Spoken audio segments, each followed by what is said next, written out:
Video start होने से पहले मैं एक बात बता दूं कि इस वीडियो में दो पार्ट हैं और दोनों पार्ट देखना आपको बहुत ज़रूरी है। पहले पार्ट में अमेरिका कैसे $1 बिलियन के लिए पाकिस्तान को अपनी उंगलियों पे नचा रहा है, इसके बारे में है, और IMF के बारे में। दूसरे पार्ट में जैसा कि हम जानते हैं कि पाकिस्तानी आर्मी और पाकिस्तानी सरकार के बीच में तनाव बढ़ गया है, इसकी वजह से बहुत कुछ बुरा हो रहा है पाकिस्तान में, इसके बारे में है। तो दोनों पार्ट देखिए और फिर मिलिए हमसे। गरीब आदमी के पास अब जिंदा रहने के लिए जितना जो IMF ने अब शराइत रखी हैं, अगर मंजूर करते हैं तो मलक साहब गरीब नहीं अपर क्लास भी अब गिरेगी। आप लाहौर से इस्लामाबाद तक पूरा मुल्क चौक पड़ा हुआ है, लोग इस कदर परेशानी का सामना कर रहे हैं, इनका क्या जा रहा है? ये तो हेलीकॉप्टरों से ऊपर चले जाए। बिकॉज ऑलरेडी जैसे आपको पता है IMF के जो अब कंडीशंस आ रहे हैं कि डिफेंस के अकाउंट्स ट्रांसफर करो, इन अदर वर्ड्स ये सब चीज़ें जो कंडीशंस आ रहे हैं, these are we did not anticipate these conditions. हाँ, हमें सोचना पड़ेगा इनके बारे में।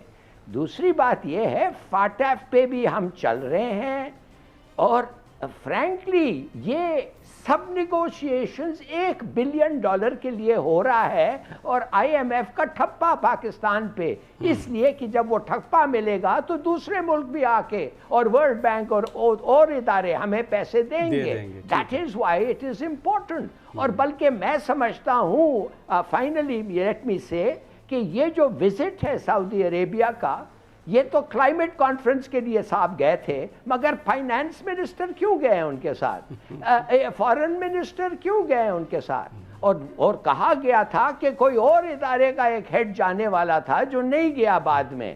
कहने की बात यह है कि क्लाइमेट कॉन्फ्रेंस के इन लोगों की आपकी क्या जरूरत थी? बिल्कुल। अच्छा, तो यहाँ पे पहला पार्ट हो गया है खत्म, लेकिन मैं इस पे कुछ बोलना चाहता हूँ, उसके बाद दूसरा पार्ट देखना तुम लोग। ओके, तो इन्होंने जैसे बोला कि वहाँ पे तो वेदर कंडीशन के लिए गए थे, मीटिंग है सऊदी अरेबिया में, तो फाइनेंस मिनिस्टर और लोग क्यों गए? तो देखो भैया, वहाँ पे जो भी मीटिंग्स हो, लेकिन पैसा तो मांगा ही जाएगा पाकिस्तान की तरफ से, क्योंकि पाकिस्तान या तो चाइना से पैसा लेता है, या तो IMF से लेता है, वर्ल्ड बैंक यानी अमेरिका से लेता है, या तो फिर सऊदी अरेबिया। और इस टाइम अमेरिका और चाइना तो दे नहीं रहे हैं पैसे, इस वजह से पाकिस्तान के finance minister and prime minister गए हुए हैं।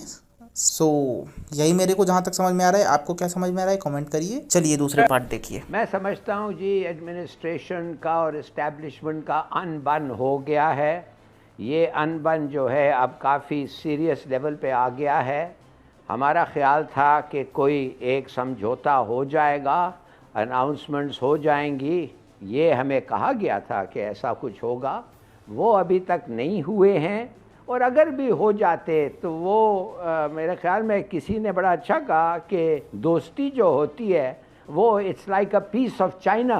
एक दफ़े अगर उसमें कोई ये पड़ जाए, दाग पड़ जाए या रेशा आ जाए तो बड़ा मुश्किल है उसको कवर ओवर करना। It's like a piece of China.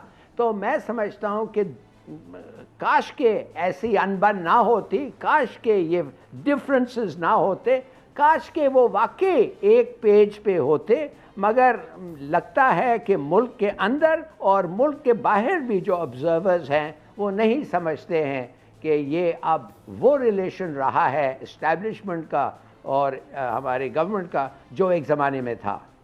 पहले तो मैं इस पे बता दूं कि यस, यकीनन there is something between army and the prime minister of Pakistan, लेकिन इन डिसीजन इसकी सबसे बड़ी वजह है प्राइम मिनिस्टर के पार्ट पे। प्राइम मिनिस्टर को पाकिस्तान आर्मी के चीफ ने नाम भिजवा दिए हैं, अपनी रिकमेंडेशंस दे दी हैं, अपना जो एक रिकमेंडेड कैंडिडेट है फॉर ISI उसको उन्होंने इंडिकेट कर दिया है।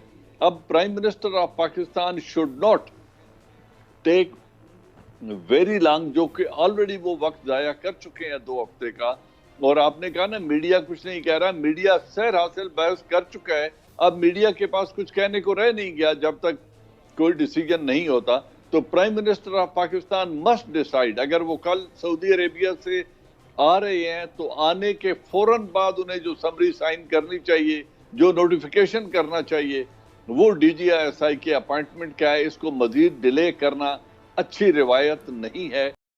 देखो आगे जाके पाकिस्तान का क्या होता है क्या नहीं, लेकिन मुझे तो लगता है कुछ गड़बड़ ही होने वाली है पाकिस्तान में। और मुझे ऐसा जब जब लगता है तब तब पाकिस्तान में कुछ ना कुछ तो गड़बड़ हो ही जाती है। सो इंटरनेशनल मीडिया या फिर इंडियन मीडिया या फिर पाकिस्तानी मीडिया खुद पाकिस्तान के सिस्टम को क्रिटिसाइज करने में लगा हुआ है, और लगे भी क्यों ना, क्योंकि पाकिस्तानी आर्मी और सरकार में कोई तालमेल ही नहीं। तो क्या होगा क्या नहीं आगे देखते हैं। चलो थोड़ा सा बोनस आगे देख लो, मतलब ऐसे ही पाकिस्तान की गरीबी, और उसके बाद तो वीडियो खत्म हो जाएगी। जैसा लगेगा वैसा बताना। थोड़ी सी IMF जो कर रहा है, देखिए थोड़ा सा उसको समझ लें, आपका एतराज़ बिल्कुल ठीक है। जब आप किसी से पैसा लेते हैं ना, वो एक बिल्कुल गैर इंसानी सा काम है, उसमें कोई इमोशन नहीं, कोई अखलाक नहीं, कोई अच्छी बुरी नहीं।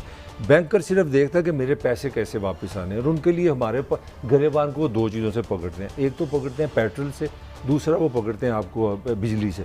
अब बिजली में 5 से 6 रुपए आपने अगस्त में इजाफा किया, अब वो इतना प्रेशर आप पे डाल लें कि तकरीबन कर आगे ना विदिन 6 मंथ आप 30 रुपए यूनिट का इजाफा करके 50 रुपए का यूनिट कर देंगे। यानी कि यहाँ पे अगर आप, मेरा ख्याल है अगर कोई एक गिलास भी बनाते हैं ना, तो वो मेरा ख्याल गिलास भी मेरा ख्याल 300 रुपये में बनेगा। यानी कि पाकिस्तान पैदावारी लागत इतनी महंगी हो जाएगी कि हम किसी जोगे नहीं रहेंगे। घरों को तो भूल लिया ना, क्राइसिस आ जाएगा जिस लेवल पे वहाँ से इन्होंने आपको पकड़ना है। पेट्रोल पे ये बार बार प्रेशर डाल रहे हैं कि आप इसको डॉलर के साथ करें। डॉलर आज हो गया मुबारक हो आपको 176 का, तो अगर लीटर के साथ चलें तो 176 रुपये का लीटर बन रहा है आपका, जो इस वक्त 140 का। मुझे बताएं ये इकॉनमी, यहाँ का आम आदमी ये बर्दाश्त कर सकता है? सवाल ही पैदा नहीं होता। IMF को आप जो मर्जी के वाशिंगटन कंसेंसस की आप बातें करें, मगर फैसला तो हमने करना है ना। अगर हमने किसी से कर्जा लेना है तो उसने उन्होंने हमारे साथ। अब मैं आपको असल इशू थोड़ा सा बताऊं, जो इस वक्त मैं समझता हूँ हमारा सबसे बड़ा जो इशू है ना, वो हमारा तजारती सारा है। तो इसको देख के मुझे बताओ कि बचा पाकिस्तान या फिर गया पाकिस्तान। मुझे तो लगता है गया पाकिस्तान। तुम्हें क्या लगता है कमेंट में बताओ। मैं हूं अंकित सिंह, मिलता हूं नेक्स्ट वीडियो में। बाय।